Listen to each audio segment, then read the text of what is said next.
Hello. I worked on the back end of a very popular restaurant finding review app. It is called Zagat. So my module is the review section, and what I had to do is build a back end for it. So what I first did was I had to create 10 million records. I tested the query speeds between an SQL database called Postgres and non-SQL database called Cassandra.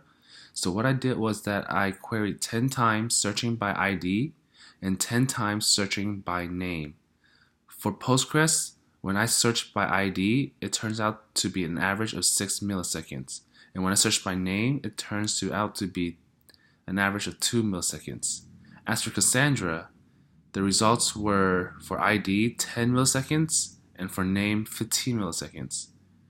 I used create index on restaurant ID field for a faster query time that changed from around 20 milliseconds to 20 milliseconds to 2 milliseconds.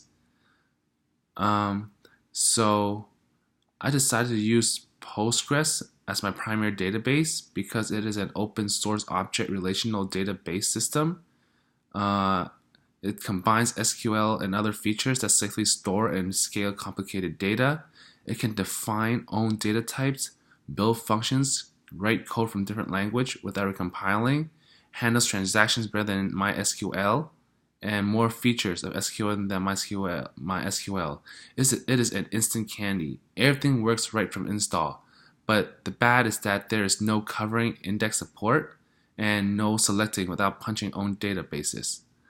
So one of my challenge is that I had to use K6 and New Relic to stress test my module to see the max requests per second and max requests per user for module server and proxy server. So what I did was that I stress tested using 200 through 2000 VUS RPS of 200 to 2000 also in 3-minute duration, looking for latency of less than 2000 milliseconds, as high as possible RPM, and less than 1% error.